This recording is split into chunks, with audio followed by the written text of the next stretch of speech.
Number 1 seed in the conference, looking great. However, the series moved to Philly, and the series has completely changed, and a lot of that is because of James Harden last night. So I have one word, expectations. And when I see James Harden become a terrific facilitator, a great passer, and an unselfish playmaker, I won't ignore the fact that they need his buckets because he's an all-time great scorer. Yep.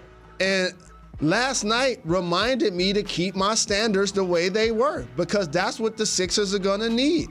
I love seeing Maxey emerge and Danny Green making threes and Embiid playing like an MVP candidate.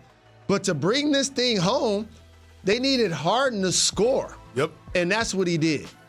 That is what he did. Last night he had that step back working, and I feel like this, and you tell me as a player, he hears everyone say that he's not the same. He hears everyone say that he needs to reinvent himself. He hears everyone say that he lost a step. How much does that motivate him to do what he did? So that's the media's job without making it personal or name calling. That's one of the reasons why I wanted to actually get into this business. I felt like there were so many people who were breaking down the game, but it had a personal agenda or they were calling a person a name, right? For James Harden, for me, I just wanted to see him be aggressive and play better. That's why I said he had an attempted 20 field goal attempts. That was about aggression. And so it was great to see him play with confidence. And you know what else he played with? Emotion, enthusiasm. You know why? Let me teach everybody something. Because that game mattered.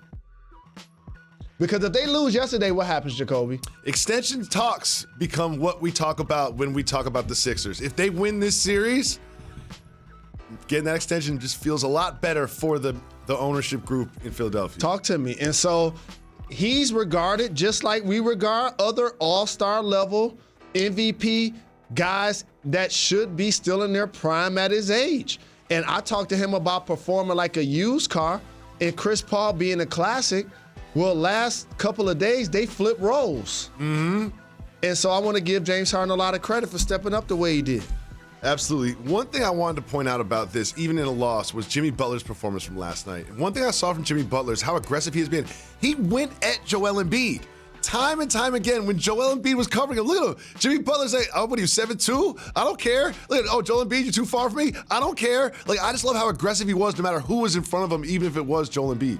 Absolutely. And the thing about Jimmy is he understands he has to be buckets in this series. And the Heat, they need to make Joel Embiid work defensively. That's why you downsize your lineup. And when I watch Jimmy Butler post up Joel Embiid and I watch Luka post up anybody on the Suns, like that's like punching the bully.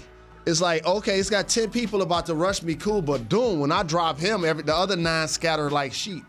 And so that's the mentality that Jimmy was approaching the game with. But here's one adjustment that I think that the Miami Heat are going to have to make. Duncan Robinson probably should play.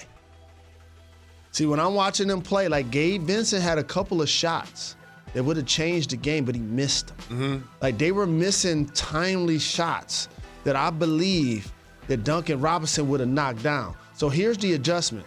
If Harden's going to be scoring anyway, now you have Robinson in there because it doesn't seem like much of a liability. So it's going to be interesting to see what happens next game. I believe he only played 1 minute the last 2 games. Yeah, he hasn't I would played. not be surprised if people start texting me and tweeting me when Duncan Robinson checking that game because Bam having over 20 and Jimmy playing the offense the way he did. Kyle Lowry, he's banged up. He is. He doesn't look the same. Kyle Lowry's banged up. He's grabbing his hamstring after every possession. We thought Kyle Lowry should be a game-changing acquisition, that now is the time of year where he could be a game changer with his championship pedigree. But he seems hurt. And then the other thing is P.J. Tucker's going to give his all defensively. But he's intimidated to shoot. Like he get an open shot, it's like dribble handoff. Like he's literally trying to go after offensive rebounds all of the time. Like he does not want to really shoot the ball. So having both of those guys on the floor for a lot of minutes, I think that's going to change when they go to Miami. And I think the change is going to start with Duncan Robinson. Thanks for watching ESPN on YouTube. For live streaming sports and premium content, subscribe to ESPN+.